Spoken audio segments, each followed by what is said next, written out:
All right, another U.S. Open is in the books. I'm Joe Giglio, joined today by Brad Fritsch, a man who's played in 2 U.S. Opens. And Brad, in 10 years, what will we remember from the U.S. Open at the Los Angeles Country Club that Wyndham Clark ends up getting his first major title in yesterday with a one-shot win over Rory McIlroy, which, down the stretch there, seemed like he had some jitters, had some bogeys, but it never really seemed like Rory was in position to seize this thing from young Wyndham.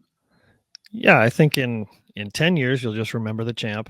There were a few challengers that looked like they had a chance, but ultimately yesterday, nobody really made any putts. If you watched closely, so many putts just died right at the hole, either just short or broke away at the end. I think that was maybe a strategic ploy by the USGA, make it a little more difficult based on the scores from the first couple of days. I think in 10 years we'll talk about LACC being asked to host for the first time ever, and it not going over super well, and then maybe some changes made as a result of that, whether it be number of tickets, fan access, overall atmosphere, because the whole atmosphere basically was pretty dead for a U.S. Open, and it was disappointing because this one was hyped up because of the history, the legacy of the golf course. Everyone was excited to see the renovation, kind of back to old school golf, and I don't know. It's I'm very up in the air about a lot of things about this U.S. Open, but one thing was that the champion played well. He held his ground at the end, like you said. He had a couple bogeys coming in. Who didn't? But man, for his first major, second win in 5 or 6 weeks, his only 2 tour wins of his career, pretty impressive to hold off the leaderboard that he did. I'm probably need to readjust how I think about the U.S. Open, because in terms of when we think about the U.S. Open, we usually think tight fairways, we think tall rough, we think super fast green, maybe there's usually a crazy day with pin placements, right? But if you look at who's been winning these things, save for Matt Fitzpatrick last year, it feels like it's becoming the Bombers who are winning this thing. And Wyndham is one of the longest hitters on the tour. I consider him a bomber. It was not the first name who came to my mind when you had given me the stat about the average width of the fairways this week, which was very un-US Open-like. And I was having a hard time wrapping my brain around that's not what we think of, the wide fairways. We don't think of that as a U.S. Open. Then you throw in the lack of fans, which was by design, because this is a snooty country club in LA, which somehow still exists. I have no idea how it was not developed, right? Like, yeah, how do they have these? How do they have these 3 6 courses in downtown LA? Like, it makes no sense to me. They said the land was worth $6.5 billion if they developed it. That's Easy. That's a chunk of change. I think for the $250,000 initiation fee, that's a pretty good return on your investment if you sell it. There's definitely some cockamamie rules for that place, and we'll get to that. But, to me, the U.S. Open is supposed to, I'm not trying to be of the people, for the people, by the people, but, there is something to having your national championship be open as it is to all golfers, as it should be to fans. And the atmosphere, I think, and you tell me, because you've played on the tour and you've played in these majors, and you know the difference between, the Wyndham Championship and the U.S. Open. You played in those things, and but it just feels like to me like a major, they should be like rolling out the red carpet for the fans, because that's why you want to win those events, other than the gigantic purse, is the crowds and the history and the moments. Yeah, I don't disagree. You see with the Masters, a little bit of a different story, but they've done such a good job in cultivating the mystique of Augusta National and the fan lottery and what you can do with your tickets for the Masters if you somehow pawn them off on a secondhand site. You're in danger of losing your access for the rest of your life, stuff like that. But yeah, the 2 that I played were very different. Winged Foot it's a small footprint on its own, but it also has another golf course that you can kind of build off on, which is what happened. If you need to take a circuitous route from one hole to another, you can do it because there's room on that other course to kind of traverse the whole property. LACC was, as you saw from the overheads, very, very contained, not easy to get around. It reminded me a little bit, not the size of Chambers Bay, because the size of Chambers Bay was massive, but it was hard to get around. And you could kind of see that on, I think, 15, one of the, not a pivotal hole in the tournament, but a fun hole to watch. You were either in the grandstand on the tee or you were 40, 50 yards away from the green. And that was it. And so guys who were hitting it close on Saturday or Clark made bogey on Sunday, there wasn't really much reaction. It was just an odd setup, and I'm not sure what they would do different if they could do it again. Because again, the footprint of the golf course is pretty small.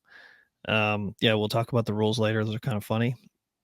It happens. But the golf course as a whole, like, I didn't think it showed poorly. I thought down the stretch, 16, 17, 18 were bears, and they had a chance. Uh, you could birdie 18, 16 and 17. 16 you could birdie, 17 I didn't see any way to get it close yesterday. It was more of a bogey hole than a birdie hole. But this was a golf course where you had to make your hay early. Like the front nine, they said Rory was 10 under, I believe, or 12 under, I think, on the front and 2 over on the back total. So something like that as he entered the back nine yesterday. So it was very much a how many birdies can you make on the front and then hold on the back, which is fine for US Open. But to your point about US Open and how it's changed a little bit, look who we grew up watching. Curtis Strange 1-2, Payne Stewart Payne 1-2, Stewart. Lee Jansen 1-2. Those are all 80s and 90s. Yeah. And then I guess Payne Stewart won in the two. No, he won in the 90s. 99. And then as they get into the 2000s, it becomes Tiger Woods, Brooks Koepka, Gary Woodland, John Rahm, Wyndham Clark as a bomber, DeChambeau. I think it's more like who's not a bomber. You go up and down the list of guys who don't hit it 300 yards. It's a small list. So it's the guys it's basically who Matt Kuchar at this point. Yeah, exactly. That's like exact name that came to mind. Even a Colin Morikawa will carry it 280 to 285 yards, and he's a slight guy who doesn't swing it near as fast as most of the PGA Tour. So I think it's just the guys who are the outliers, the guys who can fly at 320, 330 if they're pumped up, guys like Rory just have a better chance of winning, and those kind of triangulate at the top, especially in the biggest events. The best players in the world are super long. Even Scotty Scheffler, a buddy of mine who used to play pro golf, doesn't watch a ton of golf anymore. It's like, is Scotty long? I'm like, yeah, he's 6'4", lanky. His arc is big, and he carries it 290 to 295. Like he's a long hitter. So it's rare that you see a guy who isn't long these days. Well, I guess the way I look at it, and I think I've learned this from you, is if a par 70, I normally would think Russell Henley, Schauffele, Hideki, ball strikers, right? But the par 70 really just means you've taken out the par fives. Everybody on the tour is good at par fives. So now those long par fours, that's where your length comes in. And normally with the US Open, that's where accuracy off of the tee comes in. That was the only thing I didn't love about this. I loved what they have, the 81-yard par 3. I love that. I love a short par 4 where they had guys and it was punitive to basically go for it. Mm-hmm. And I did like that. I like those different types of strategy that they did. But I want to go back to work backwards as well, because I thought Ricky Fowler, if you just look at it, you go, oh, he shot a 75. He choked on Sunday. He didn't get it done. I thought he played. Obviously, he turned in the best round in the history of the Open with a 62. Him and the X-Man on Thursday, and you're looking at that and the way that he's playing, and he's been balling this year. And I don't know if you can speak to this, but like he lost it for a minute. I mean, it's fairly remarkable that he's gotten back into the form that he has this season.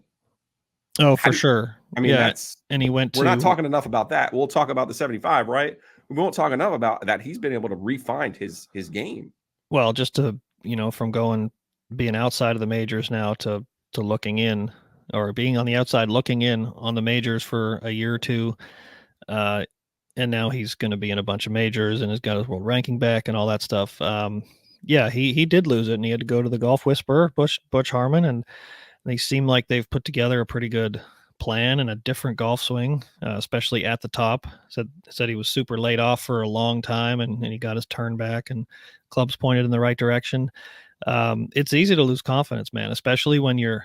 I don't know what it's like to be such a fan favorite like Ricky Fowler is, but I'm sure at some point you think the popularity is outpacing your actual game, and that probably doesn't feel very good.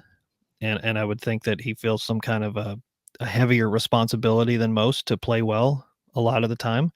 Um, I said it on Thursday, and it was true after his round on Saturday. Last guy signing autographs in the dark. He finished in the dark, and before he goes in the media center, he signs like 1 or 200 autographs Yeah. for the fan. He's just that guy. It's what he does. Super good guy. It's good. Another guy who it's good to have him at the top of the leaderboard. There's a ton of guys who it's good for golf and for fans and for TV watchers to have at the top of the leaderboard. And yesterday was a pretty good indication of that. Scheffler, the robot, ball striking wise. Rory, probably the most popular player, the guy who probably moves the needle more than anyone outside of Tiger Woods. And And then T to Ricky, Green, probably the most talented. It's yep, the putter with yep. Rory that And then fails Ricky him when he Fowler, needs it. kind of making his resurgence. And then, of course, the guy who spoiled it all, but who played the best for 4 days, Wyndham Clark. I thought the club twirl on 18 on yes, Saturday is an so aggressive. all-time club It is. twirl. And for it to, I think it nudged the flag a little bit It too. did. It Yeah, did. that you knew he was on, and that he said he wanted to play cocky on Sunday, and Yeah. that was kind of ran over from the last hole on Saturday. What a moment that was. Yeah, and what a contrast with Ricky missing the putt on 18. Mm-hmm. And I'm sitting here going, I'm a believer in signs, and I'm looking at that and I'm going, he's not going to win tomorrow. He'll probably lose by a stroke. And he fell apart a little bit there. But the truth of the matter is that's a tough way, even though you're sleeping on the lead, that's a tough way to walk off the course to miss a putt like that. Even though he had if I'm his caddy, I'm telling him, hey man, the 69 footer that you hit, that's just the golf gods telling you got one, we took one away. What's up next? What's up next? Everybody had a great Father's Day, and hopefully that included some time on the grill. I know I did, and I know I get all of my meats from the Butcher's Market. You should too. Go check them out at thebutchersmarkets.com. They have locations in Cary, Raleigh, Holly Springs, and Bedford Village. You cannot go wrong at the Butcher's Market. They'll even help you out because right now they have the Steak of the Month membership. You get one steak, fresh, never frozen, each month. Okay, the first steak in July is a 24-ounce T-bone. You will do not want to miss out on this. Do yourself a favor, go over to thebutchersmarkets.com and sign up for that steak of the month. Maybe you didn't get Dad a gift yesterday, or maybe you forgot, or maybe he didn't like the one you got him. I guarantee you he will like his gift from the Butcher's Market. School's out, so it's officially summer road trip season, and you know who hooks you up better than anyone else for your road trips? Breeze Through. That's right. They have 17 locations throughout North Carolina. You're never too far away from a Breeze Through, fueling your next commute, road trip, tailgate, or any adventure. They're on Pool Road in Raleigh, where you can go before you go to check out a show at Walnut Creek. They're also in Cary, Apex, Smithfield, Garner. Of course, you know the one over by PNC Arena. They're in Pittsboro, Hillsboro. Heck, if you're going to the mountains, they got spots in Lenore and Blowing Rock. So the Breeze Through crew has you covered no matter where your summer plans take you. Next topic, please. I want to ask you about putting because you are the only professional golfer I've ever been fortunate enough to play golf with. And you're an amazing. The way that you putt is completely different than anything I've ever seen as an amateur, as a hack, because you take so much time to do it. You read the greens, you understand the greens. You and I, the first time we played was at Riverwood. You had never played there before. And by like the third hole, you knew exactly what was going on. And I'm still kind of sort of in awe of it. But if you could try to explain to the listener the difference between, an idiot like me and a professional like you, and how you go about, and how, the guys on the tour go about actually learning to read greens and actually having your routine, and how much do you listen to your caddy, and how much is it that is it from the practice rounds? And is it tough in a tournament like this where they haven't really had access to this course? It would be tough at a venue like this where nobody's been, and in an event where they're not shy to speed up and slow down the greens depending on kind of the weather. They talked about that marine layer, which gives moisture. They would like for the greens to have been faster probably, but we talked on Thursday, if it gets to that edge and then they dry out and there's no marine layer and the sun bakes them out, all of a sudden you've got a disaster on your hands. So there was some stuff on the rule sheet or the USGA notice to competitors where it said, be prepared for some greens to be faster than others. Which I gotta imagine is not something you ever want to see. You don't want to see as a player because you want consistency, but you have to be able to adapt. Golfers can whine about that kind of stuff, but doesn't change anything. To your point about putting, it's so much about confidence. It's so much about Ricky missing on 18 on Saturday and not letting it affect him into Sunday. I thought he putted okay yesterday. I didn't think he missed. I don't remember him missing any putts that he definitely should have made. His speed, he's always an aggressive putter. That's why he lipped out on 18 on Saturday. He runs them by 3.5, 4 feet. You're talking to a below average professional putter, by the way. So maybe my routine is above average. And maybe I putted well that day that I played at Riverwood with you, but it's all about maintaining consistency. You always want to hit it the correct speed. And I think that's where the professional game is far outpaces the amateur game, is the speed that you roll it at every single time. You don't see the 12-footer that rolls by 6 feet. And then of course you miss the comeback. Or right.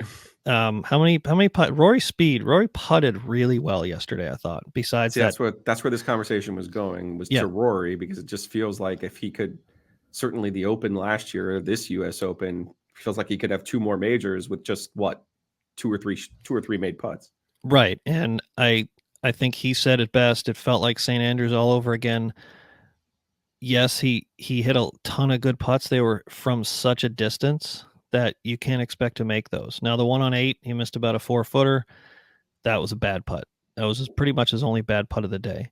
But every single birdie putt that he had yesterday barely missed, hit the hole a few times. I mean, you can't honestly ask much more from that, from 20 to 30 to 40 feet. He just never got anything close. He didn't play the par 5s well. He 14 to hit it in the rough, have to lay up, then miss the green with the wedge. Got an extremely favorable drop, which was fine. It's under the rules, but then he didn't get up and down. And that was the tournament right there. 2-shot swing to make it. I think at the time it was either 3 or a 4-stroke difference. Hard to make that up in the last 4 holes. But he hits it so well tee to green, like you said, that another major to me is an inevitability. Yeah, and I wanted to ask you about Rory because I want to feel like how should we evaluate Rory? Because he's 34 now. He has 4 majors, but I'm gonna say something that's gonna make your professional ears burn a little bit. He hasn't won one since 2014. Oh my gosh, what a failure! But some stats that you actually gave me, so I'll point to the passer. Use the yellow pad here. Top 10 in 19 of his last 33 majors, and top 8 in 6 of the past 7. That's kind of sort of ridiculous. Yeah, it's a great level of consistency, and I won't steal it. It's from the guy at No Laying Up, Kevin Van Valkenburg. He said, it's kind of fascinating that we save our strongest criticisms for the guy who finishes second instead of the guys who finish 5th or 8th or 20th. Rory had a great week. He beat 154 players. Yeah. He just happened not to beat Wyndham Clark, and he had a really good chance of doing it. I struggle to see a guy who finishes second, unless he absolutely chokes coming down the stretch, as a failure. Like he'll see it as a failure. He'll say, here we go again. Well, that's his standard. Yeah. Right. But my gosh, like the guy is consistently in there. Like, how does John Rahm feel backdooring what he finished 11th or something like that with a 65 on Sunday? Like, shouldn't Rory feel better than him, beating him by, I believe, 6 strokes? I would feel better than him, but we have this crushing pessimism about a guy who, he's had a lot of pressure on him for the last year and a half. Yeah. And I think this week he kind of just sat back and said, I'm not doing this anymore. Like, I'm not going to be the face. He turned down a bunch of media requests, played practice rounds on his own, and he played great. So I think that might be the blueprint for him going forward. And it's so hard to think that he won't get another 1 or 2 or 3 majors. He's just playing way too well for that to not happen. I've seen him since I've really started gambling on golf in the last 3 years. I think switch putter heads 2 or 3 different times. As a pro, at what point do you switch the putter head or switch the putter? I was always I just need a different look for a day or two. And then I always used to go back to my old faithful, like a Scotty Cameron Newport head. Same thing every time. Different color, maybe different feel in the head, in the face, whatever. But I was always very hesitant to change. Rory has done a lot of changing the last couple of years. I remember the big deal going back to the Nike putter? Yeah. For a while. It didn't last very long. He's got like a mallet now that he's it fiddling with. Who knows what they do in their off time. He may have spent 100 hours with that thing before putting it in play. I'm not sure. But did you have a rule for that? I didn't have a rule. I was again, you're talking to a below tour average. Well, I just meant any club. Yeah. Did you have a rule like, okay, I need to play 10 rounds with this before I'll actually play in a tournament? Or would it be you're trying to change the mojo, you want to play better, you hit this club good on the 7th hole, whatever, or on the range, and you'll use it? Yeah, no, it could go in starting on Monday of an event. Okay. Yeah, I've got no problem with that. Because ball striking was typically not an issue. So it was just being on the green, being comfortable. If I was comfortable with whatever putter I put in play, great. I imagine the guys at the top have a little bit more thorough process than I did. And again, I think Rory was he leading the field in putting the first 3 days, or very close to it? Like he was putting very well. He was above, positive strokes gained at least. And he just turned in a day where he hit 15 or 16 greens yesterday, but they happened to be pretty far away from the hole. You can't expect him to make the putts on 16 or 17 or 18. Like, these are 40 footers. These are 10 to 15%, like 1 in 10 chance. Like, those are ones that you're just trying to get close and tap in. Like, you got to hit the shot like Scheffler did on 18 to at least have a chance. And he wasn't able to do that. And again, the average proximity from 180 yards is about where he hit it, 40 to 45 feet on 18 for McIlroy. So it's like he didn't fail. He just didn't beat one guy. Scheffler's veering into Jordan Spieth territory where he'll just chip things in or hit him out from 190 out. And you're like, well, this works a lot better when I don't have to use the putter. If I can't make putts, I might as well just keep chipping in. He's in my opinion, watching him putts a little different than McIlroy yesterday. It seemed like he had a lot more makeable putts, and sometimes they do look like bad putts to me. But man, he has so many chances that our viewing numbers of how many makeable putts he has are more than the average player. And again, these putts, like, you have to understand that 7.5 feet is 50% tour average. So from 15 feet, it's about 25%. So 1 in 4 he's supposed to make, and yet if you watch 2, he misses both. You're thinking he's putting poorly. It's a tough. When you're a great ball striker, you have to be so patient with the putter because it just feels like you're missing out on so many opportunities. And I'm sure he feels that way this morning, but he keeps finishing 2nd, 3rd, 4th in majors. He's going to be just fine too. He hits it so good. He's on the same plane with McIlroy right now in terms of the ball striking. And it's just 1 week where they either get a huge lead or they may be lurking in 7th or 8th and shoot 64, and all of a sudden they win. It's hard. It is hard. I don't know. I'd like your opinion on this. If they get into a battle and they're 2nd, 3rd, 4th place going into the last round, can they putt their way to victory? Because you can't. It's hard to shoot. Like, they both shot 70 yesterday. Mm-hmm. So did Wyndham Clark.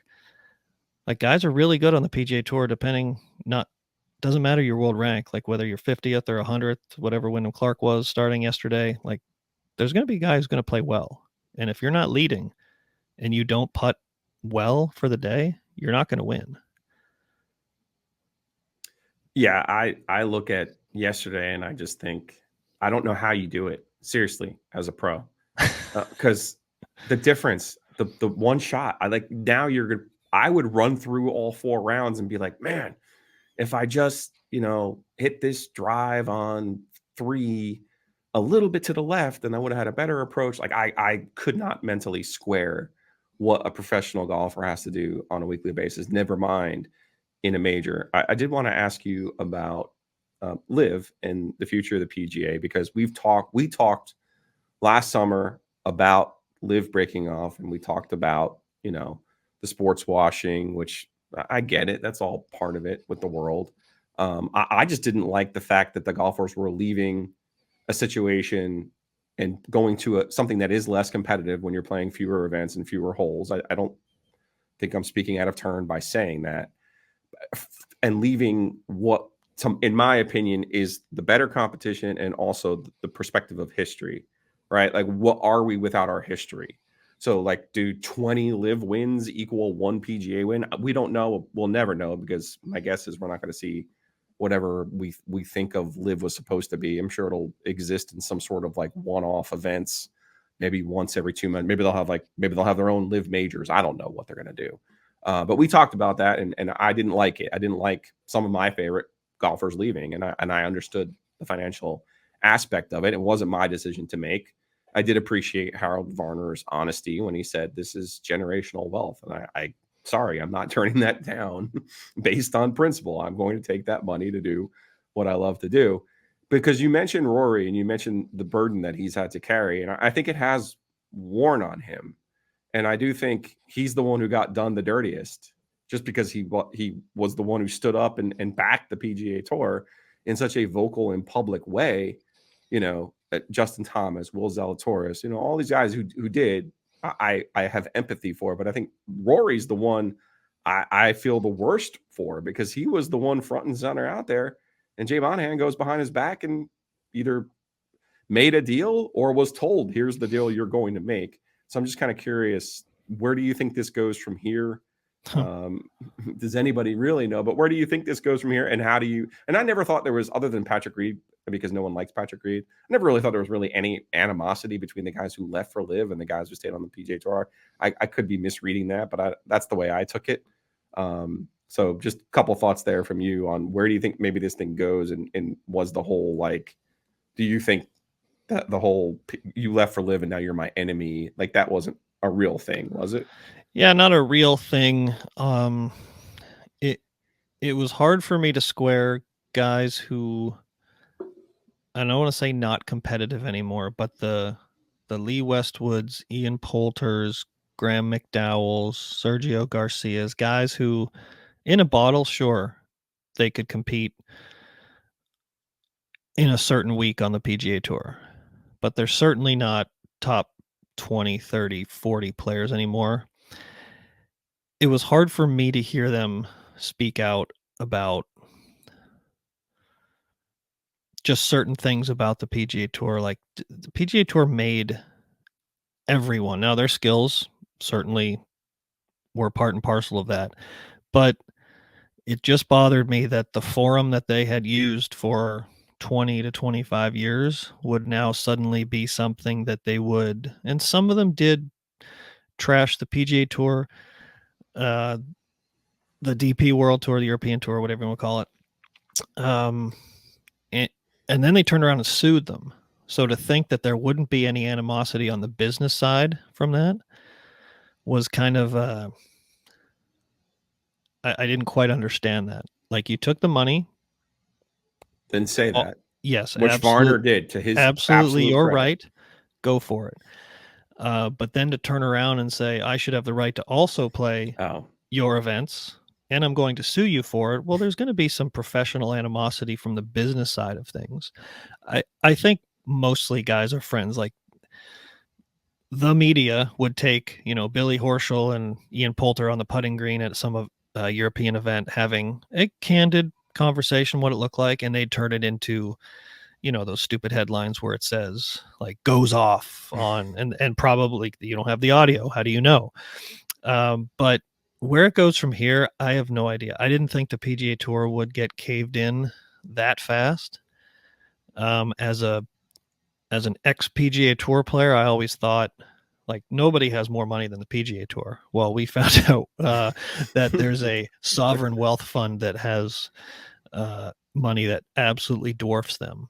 And I think, you know, in the end, they tried to play these elevated events with purses that were basically 3x what they used to be, with worse fields, because you don't have Koepka and DJ and Bryson. And so all of a sudden the sponsors were most likely saying, where's my ROI on this? I'm not seeing an elevated ROI. I'm seeing less than I was previously, and I'm paying 3 times the amount for the purse. That doesn't make much sense. And, you know, as players, we've always talked about how much the PGA Tour has in reserve. Well, I guess that goes fairly quickly when you're trying to defend yourself in court on multiple fronts. You and I should have been lawyers, I guess, in a previous, in our next life. Maybe we will be. But where it goes from here, I think you're probably right. I don't think LIV will go away, but in its current form, I don't think it'll be, you know, 14 events. Yeah. I think ultimately, I thought some of the one in Australia really was well received. There's probably some other events that they can do like that, which I would like to see. Again, I love Cam Smith. He's one of my favorite golfers. Harold Varner is one of my favorite golfers. Joaquin Neiman is one of my favorite golfers. Now, these are all guys, like, to your point, when you're watching the Rocket Mortgage Classic, these are guys I want to see play. Like, I don't, but I have never watched the LIV Tour, not out of like, oh my God, I hate, and Lefty, Phil Mickelson's one of my all-time favorite golfers.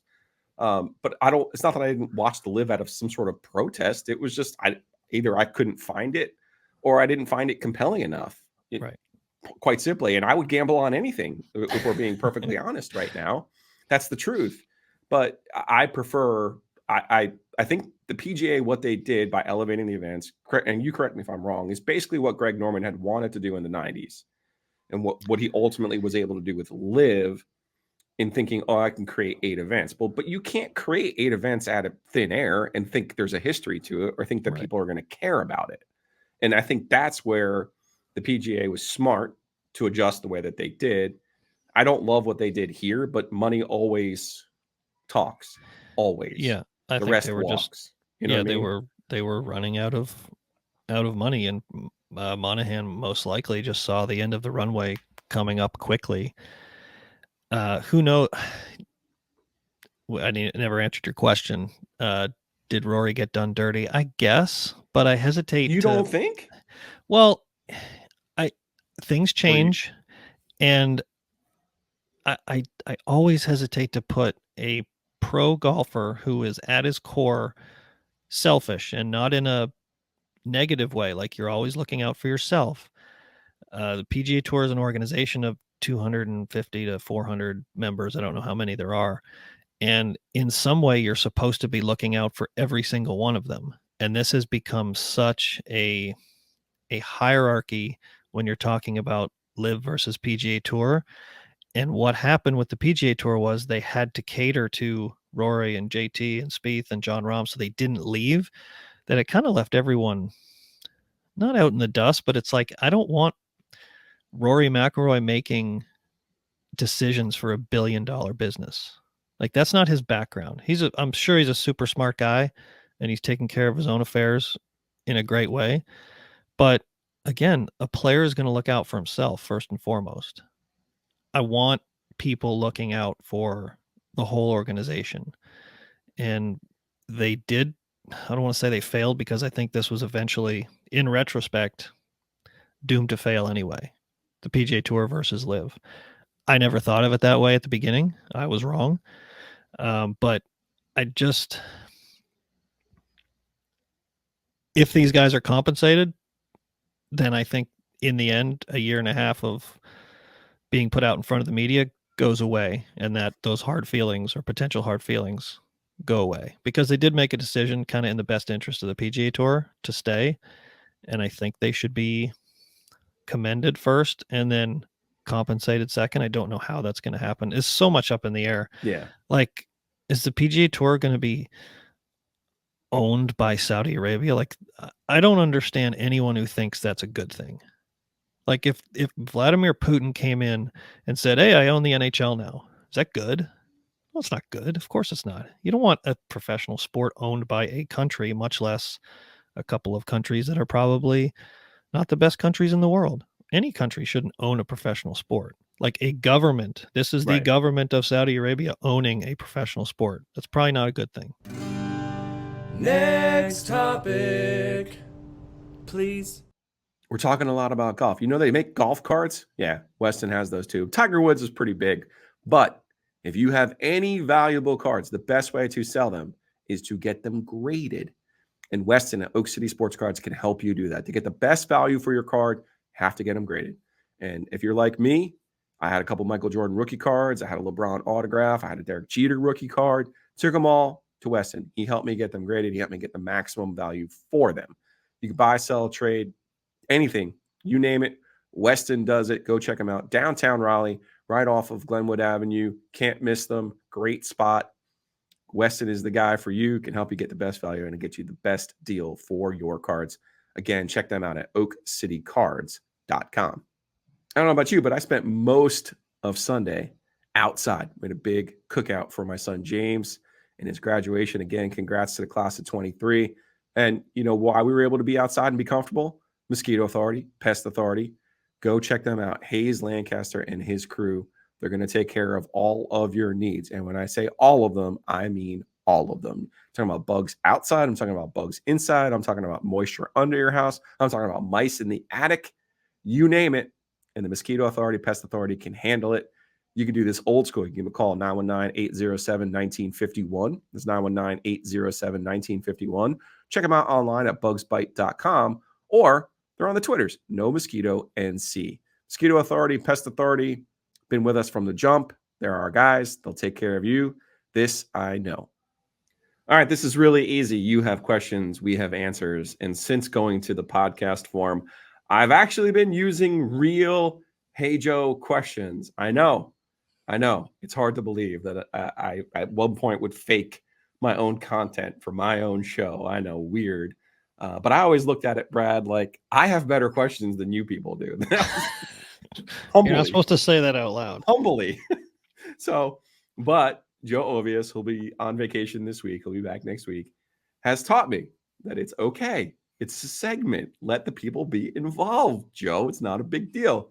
So put out the Hey Joe alert this morning, told people you will be with me again today. So let's, without further ado, and I still don't know how to pull them up on the screen, so pardon me while I read to Brad, and I think Brad has them in front of him too, but we'll do this and we'll make it work because that's what we do here on the fly. All right, so the first question, Brad, is from Chris in Raleigh. He asks, will Rory ever win again? I think he might mean a major, but it's been, he won the Canadian Open last year. That was his only win on the tour last year, right? I think so. I don't know, but he won the Canadian Open twice in a row. I know that. I guess that was before the pandemic and then after the pandemic. Yes. But yeah, of course he'll win again. And will he win a major again? I believe he will. Yeah, he's just too close not to. I don't know how he doesn't win the Masters. The setup of that course is absolutely perfect for his game and is the one major that is missing from his career Grand Slam. So I will say yes, obviously. And Chris is asking this tongue in cheek, of course. Before you move on from that question, just look how many times a cut would have been the shot to hit. Not that everyone works it both ways. It's not everyone's forte. But how many times a left to right shot would have helped, especially on 18. He tried to. Couldn't quite pull it off. I think he was hitting 8-iron. The cut would have been perfect on the par 5, 14 off the tee. He double crossed it on 16 and it ended up on the other fairway. Or no, that was 17, sorry.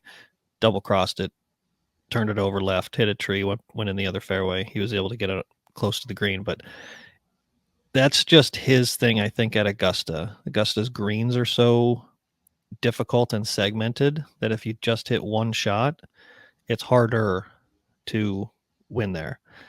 And if you don't putt really, really well, And what did he just not do? Right. He didn't make a bunch of putts. It just becomes very difficult, especially at Augusta.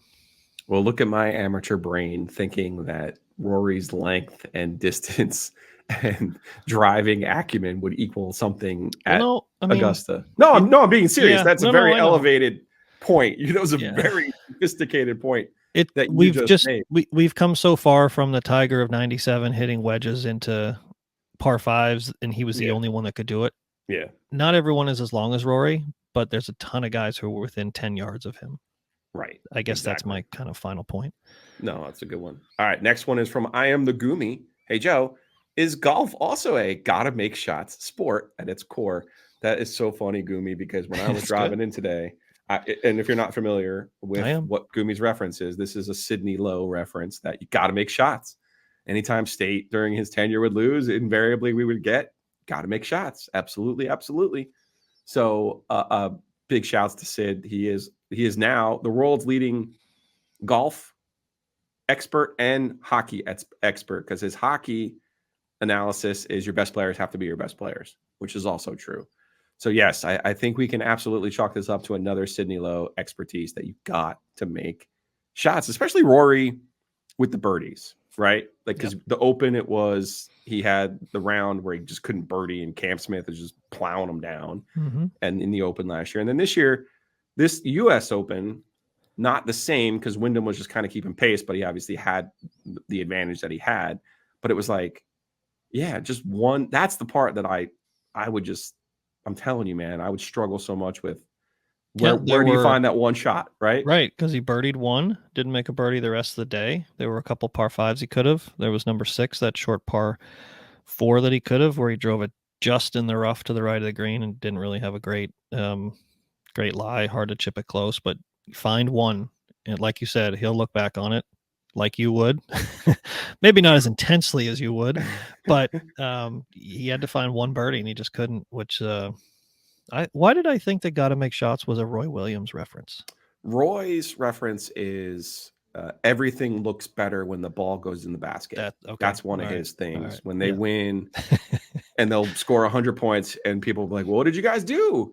Why were you so good? And he'll be like, everything looks better when the ball goes in the basket. So gotta make shots is Sid. But all right, let's go to our next one. We got a few more golf ones here. This is from Carillon 99. Make sure I'm saying that right. Carolini, maybe 99. What are your thoughts about the U.S. Open in the 18th hole, where they let the crowd surround the final putts? At home, it felt very uncomfortable. Is this good or is this bad? All right, I want Brad as the pro. Are you okay with people crowding the green on the last hole to get a closer look and I guess feel more like they're at an event? Number 1, the 18th hole was way too wide. Wyndham Clark hit a poor tee ball and it stayed in the fairway, which kind of stunk. It was 59 yards wide.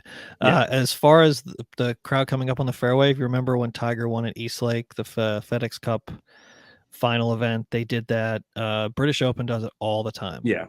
And it's more controlled. The people there have, may we say, a little more decorum, maybe, for the most part, or the security is used to doing it at the home of golf, right? Yeah. Okay. Security there is used to doing it. The crowds are used to doing it. This felt a little, oh my God, we can do this, and it looked a little chaotic. And the look on Clark and Fowler's faces was I don't know if they were uneasy, but they may have been a little bit surprised. I think it's fine. It didn't devolve into any players getting tackled like last week at the Canadian Open. I think it worked out fine. It just looked a little bit chaotic at the beginning. Hopefully you never see anything bad go down, but I think it's fine. And it added to it, in my opinion, because if you took the 40,000 foot view of the green from above, it's looked like there was nobody there. So that definitely added to it to push, a couple thousand people in front of the green. It was such a small U.S. Open. It just felt very odd, and the comments online were definitely indicative of that. Yeah, I don't dislike it. I didn't. The PGA at Kiowa, that felt uncomfortable to me, particularly when Brooks was competing and still had a chance, and it was like he had to get through the crowd. Yeah. I don't like that. I'm with you. I think they're probably more used to it at the. I don't know why I keep calling it the Open, the British Open. Well, I'm like brainwashed over they here. would love to have you call it the Open Championship. I know it's the thing, but it's the British Open. When I was growing up, it was the British Open. Now all of a sudden we got to call it something else. I think you're right, but listen. I'm also old enough to remember Monica Seles getting stabbed, so I'm not. I don't love all of these things for you, the athlete. I want the fans to enjoy. I want them to feel a part of it, but I do think and there's certainly some decorum there in itself by being on the golf course. I mean, you're only separated by the the grandstand or whatever it is anyway, or sometimes just a rope. But yeah, in this one, it kind of felt fake too, because this was not a tournament for the fans, right? Like this was a. I hope the USGA never goes back there. And I know they will make me a happy fan again next year when we're in Pinehurst, and I cannot wait. And we will be there. The OG will be there. Hopefully my man Brad will be with me too. But the truth of the matter is, I thought it was a mistake playing there. And I just hope they don't go back. The Riviera is fine. Play your events in California. I like the events in California, but they're supposed to go there in 2039. They are. Yeah. The USGA makes them so far ahead of time. Hopefully there's lessons learned. I think they said Charlie Woods will be 30 at that time. Of course.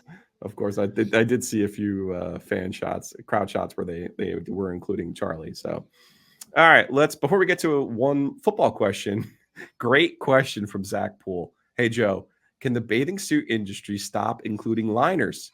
It is a waste of fabric. It is completely uncomfortable. I have a confession here. I cut out the liners in my bathing suits. My son has to as well. Irritates certain parts of him that do not need to be irritated. That's right. Yeah. I've had board shorts for a long time that have no liner, and that's what drives my wife nuts. They go past my knees, and my wife hates them, and I've had them for 10 years. And why would I buy more than one bathing suit? What's the point? Right. I feel like I do end up getting a new bathing suit every summer. Costco makes it way too easy, but yes, the first thing I do is cut the liner out. That's an all-time Hey Joe question. All right, and let's end this with a question about UNC football from Gene. How many wins do you see for Carolina football this fall? All right, Brad, you are a self-professed Carolina fan. They have South Carolina in Charlotte to open the season, so that's not a layup, obviously. App State at home, not a layup, obviously. Let's just find the layups. They play Minnesota here, not a layup. Pitt, Syracuse, Miami, Virginia is going to be terrible. There's one win. Georgia Tech's not going to be good. That's 2. Campbell, 3. Hey. I got 3 definites. Ones they're not going to win. I mean, you can only definitively say they're probably not going to beat Clemson at Clemson. So there's 8 50-50s. Go 4-4 in those. Maybe 5-3. Let's give Drake 5-3. So 8-4. Does 8-4 sound right? Yeah, I'm consistently disappointed mostly by Carolina football. Honestly, I thought this was a Panthers question when I saw it. But I think 9 wins would be a victory for the program, which is not great when you consider that you've got a top 3 quarterback in the country. Sure, but their schedule is no joke here. I know, but you're supposed to be able to elevate. All I hear about from my Carolina friends is how good recruiting classes are on both sides. And they have been rated very well. So where is the success that's supposed to come from that? Well, I think 80% of those recruits left though by now, but they were all on the defensive side of the ball. The thing I did like about what Carolina did this year in particular is the thing that NC State should have done last year. When you have a Devin Leary, when you have an established quarterback, and you have turnover at receiver, you're losing Josh Downs to the NFL. You got to go into the portal and get guys. That's what Carolina did. They got 2 receivers who I think are really going to help them. And while I'm sitting here, maybe you say, well, 8-4 doesn't sound that great, Joe. I just think that's a product of their schedule. I don't think that's a product of anything else, right? Like 9-3 is probably a really good year. But I think they'll be preseason top 25. If you want to be good, you're supposed to beat South Carolina. Sure. Like they're an SEC team. Feeling the same thing though. They're just fine. Like you're supposed to beat them if you have a great quarterback under center, which they do. I don't know. I'm consistently Same with underwhelmed Minnesota. by the coaching staff at Carolina, unfortunately. Well, they have some new pieces over there. They have some new parts. And I do believe in Drake May. I do believe in what they've done in the portal. The big and their defense will be fine. You know, they lost a lot of guys on defense, and I get it. Some people were not real pleased with that because that's where the recruiting success had been. But the truth of the matter is they weren't good on defense last year. Correct. So if you hit a reset like this and you have players, and I do believe in Gene Chizik, I think they'll be just fine on defense. They'll be better than they probably were last year. Okay. But I look at their offense, and the biggest thing for them has been their offensive line. Going back to Sam Howell, his last year, that was the big question that year. And then last year, again, their offense would hum and click along. But then when, it came down to push and shove, they weren't able to protect him, and they weren't able to run the football the way that they need to run the football. So that all starts up front. And quite frankly, it's the same question I have for NC State this year. That's my primary concern for NC State this year as well, is what will their offensive line do? But yeah, I mean, Carolina's schedule is, I'm quick to tell you when it's really, really easy. And I don't think this is a byproduct of the new division list, although, of course, Clemson being on there is certainly a welcome change for NC State fans who enjoy, everyone else having to live their misery. I think Pitt will be good. They play Pitt, Syracuse. They should beat Syracuse. It's here. Miami, who the hell knows of Miami, although they seem to have Miami's number. Virginia, like I said, is going to stink. Georgia Tech's going to fight, but they're not talented. And then Duke's the big wild card to me. I actually think Duke, it's so hard to repeat what they did last year because it's easy to go from not good to good. Easy. It's really hard to go from good to great. Really, really, really hard. So Duke's going to have a tough time repeating that, but I love Mike Elko's team. The way that their offense last year, they have a real chance. They schemed some guys up. They schemed some guys open. Their defense isn't great, but their offense, I could not have been more impressed with what they did schematically on offense last year. I thought they hung on to David Cutcliffe a year or two, or maybe three too long, but he had earned it. They sure did hit a home run with Mike Elko, though. That was coming in and doing what he did was very amazing. Impressive. Yeah, yeah, it really was flat out amazing. Yeah. He's a neighbor of one of my good friends, and Duke basketball. Don't talk about them. Yeah, Duke football. It's fun to have a local team that surpasses expectations, even though the expectations were very low for Duke football. It's fun when football is important around here. The more football, I love football, and the more times you can talk about more than one or two programs in this area, the better, in my opinion. All right, Brad. I do have to mention the sponsor real quick because Oakwood Pizza Box is your sponsor for HeyJoe. You can order online, oakwoodpizzabox.com, or go see Anthony in person on Person Street, right across from the world famous Krispy Kreme in downtown Raleigh. But now, you have a HeyJoe question for me. But I wanted to give you a quick Red Rooster plug, please, while you're here, to thank you for your services. You want me to talk about my own company? Okay, I do. Visit redroostergolf.com for all your golf glove needs and various golf accessories. We're breaking out some new Stitch golf bags this week. Limited number, but they're a nice fit because Stitch is in Apex and we're in Holly Springs, so it's a quick drive to go get the bags that they made for us. They're great walking bags, and they made a bunch for us very quickly. And so visit redroostergolf.com to check it out. Wyndham Clark won $3.6 million for the U.S. Open Championship yesterday. If I had $3 million, I bet you the first thing I would do is go buy a house, maybe for my mom, maybe for your dad. Who knows? But I know this, Barry Woodard at Hometown Realty is the only option. Go check them out at myhtr.com. Residential, commercial, rental, you name it. Hometown Realty, they have more than 250 agents, many of whom they are local to the area, and rest assured, you will get the best home buying and selling experience imaginable. They have 6 locations: Raleigh, Garner, Clayton, Selma, and Atlantic Beach. Go check them out at myhtr.com. And if you need help closing on the house, well, That's where Whitaker and Hamer come in. That's the law firm, Whitaker and Hamer. They have more than 20 years of experience. They have offices in Raleigh, Garner, Clayton, Fuquay, Gastonia, Morehead City, Goldsboro, you name it. Josh Whitaker, Joe Hamer can handle it. Starting a business, selling a business, anything with family law, real estate closings, or buying a house. Josh and Joe can help you out. Real easy to find them. wh.lawyer. That's wh.lawyer. Or you can give them a call, 919-772-7000. Well, maybe you're not just taking a trip to the beach. Maybe you live at the beach. If you're in Wilmington, check out Jim Roberts' Network for Entrepreneurs in Wilmington. It's newilm.com. That's newilm.com. Jim started an entrepreneur support group organization to create better startups, which in turn creates better jobs and a better economy in Wilmington.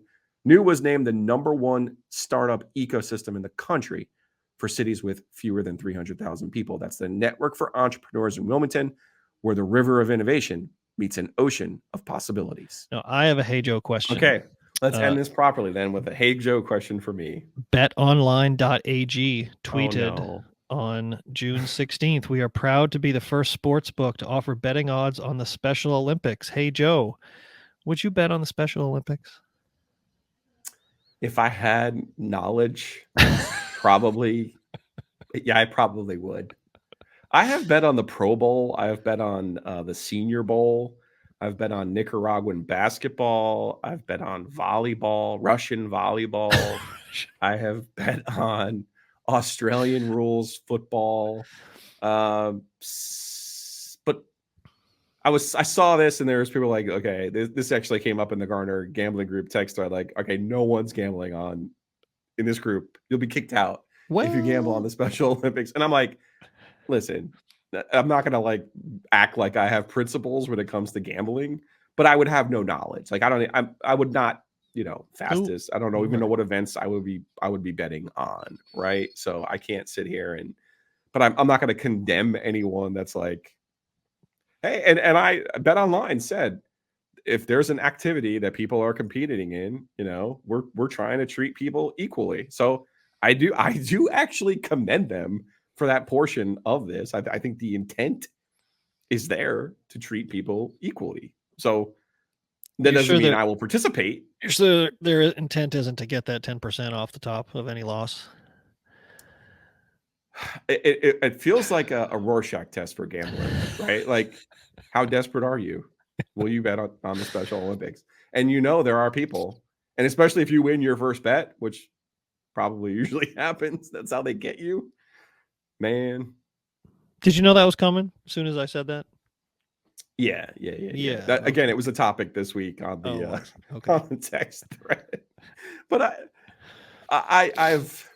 I'm trying to get better at limiting to futures. That's what I'm trying to get better at.